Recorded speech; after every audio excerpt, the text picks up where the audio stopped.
లోక్సభ ఎన్నికల్లో భాగంగా జూన్ 1న జరగనున్నటువంటి చివరి దశ సార్వత్రిక ఎన్నికలకు ముందు ప్రధానమంత్రి నరేంద్ర మోదీ నిన్న అంటే మే 14న వారణాసి నుంచి తన నామినేషన్ పత్రాలను దాఖలు చేశారు. సిట్టింగ్ పార్లమెంటు సభ్యుడు మరియు వారణాసి నుంచి భారతీయ జనతా పార్టీ అభ్యర్థిగా మోదీ నగరంలో అందరికీ సుపరిచితుడు. గత 2 పర్యాయాలుగా మోదీ వారణాసి నుంచి లోక్సభకు ప్రాతినిధ్యం వహిస్తున్నారు. మోదీ తొలిసారిగా 2014లో, ఆ తర్వాత రెండవసారి 2019లో వారణాసి లోక్సభ నియోజకవర్గం నుంచి ఎన్నికల్లో విజయం సాధించారు. అయితే ఈ ఏడాది మోదీ పైన హాస్యనటుడు శ్యామ్ రంగీలా, అదేవిధంగా కాంగ్రెస్ పార్టీకి చెందినటువంటి అజయ్ రాయ్, బీఎస్పీ పార్టీకి చెందినటువంటి అతర్ అలీ పోటీ చేస్తున్నారు. ఉత్తరప్రదేశ్లో మొత్తం 80 లోక్సభ నియోజకవర్గాలు ఉన్నాయి. దేశంలో అత్యధిక లోక్సభ నియోజకవర్గాలు ఉన్నటువంటి రాష్ట్రము ఉత్తరప్రదేశ్. ఈ 80 లోక్సభ నియోజకవర్గాల్లో ఒకటైనటువంటి వారణాసి నియోజకవర్గము బీజేపీకి కంచుకోట. నియోజకవర్గంలో 5 అసెంబ్లీ సెగ్మెంట్లు ఉన్నాయి. అవి Rohania, Varanasi north, Varanasi south, Varanasi Cantt, Sevapuri. ఈ 5 అసెంబ్లీ నియోజకవర్గాలు వారణాసి లోక్సభ నియోజకవర్గాల పరిధిలో ఉన్నాయి. నిన్న అంటే మే 14వ తారీఖు నాడు వారణాసిలోని దశాశ్వమేధ ఘాట్ వద్ద మోదీ తొలుత ప్రార్థనలు చేశారు. 2014లో వారణాసికి వచ్చినప్పుడు ఆ తల్లి గంగమ్మే తనను ఇక్కడికి పిలిపించిందని భావించానని చెప్పారు. 10 ఏళ్ల తర్వాత ఆ గంగాదేవి తనను దత్తత తీసుకుందని చెప్పగలనని మోదీ పేర్కొన్నారు. తన నామినేషన్ పత్రాలు దాఖలు చేయడానికి ఒకరోజు ముందు అంటే మే 13వ తారీఖు నాడు ప్రధానమంత్రి నరేంద్ర మోదీ మళ్లీ అధికారంలోకి వస్తే నగరాన్ని మరింత అభివృద్ధి చేస్తామని హామీ ఇస్తూ 6 కిలోమీటర్ల రోడ్ షోను వారణాసిలో నిర్వహించారు. భారతీయ రాజకీయ చరిత్రలో వారణాసికి ఒక ముఖ్యమైన స్థానం ఉంది. 2014లో ఆప్ అధినేత అరవింద్ కేజ్రీవాల్పై మోదీ పోటీ చేసి 3 లక్షల ఓట్లకు పైగా మెజారిటీతో అఖండ విజయం సాధించారు. ఈ విజయం వారణాసిని బీజేపీకి కంచుకోటగా నిలబెట్టింది. చారిత్రాత్మకంగా వారణాసి బీజేపీ మరియు కాంగ్రెస్ల మధ్య యుద్ధభూమిగా ఉంది.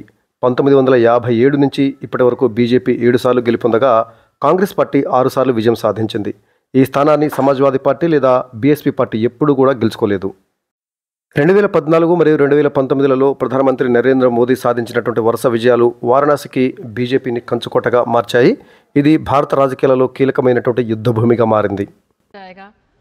उस प्रस्तावों के तौर पर नहीं, मुझे देखिए हमने बहुत सारे आयोजन देखे, प्रस्तावक का भी देखे हैं पिछले 2 चुनावों में.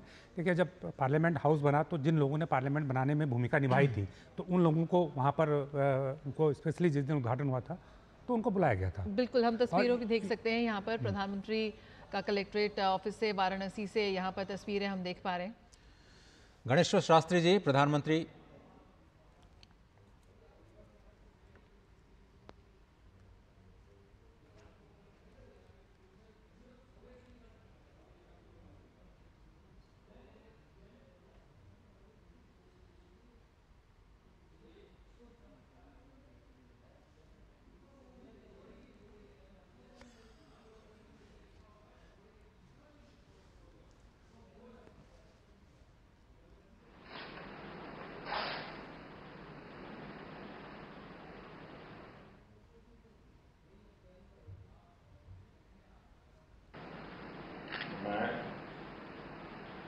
नरेंद्र दामोदर मोदी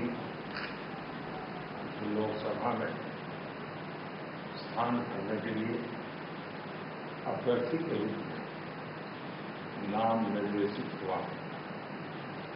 ईश्वर की शपथ लेता हूं, सत्यनिष्ठा से प्रतिज्ञा करता हूं कि मैं विधि द्वारा स्थापित भारत के संविधान प्रति सच्ची श्रद्धा और निष्ठा रखूंगा और मैं भारत की प्रभुता और अखंडता अक्षुण्ण रखूंगा.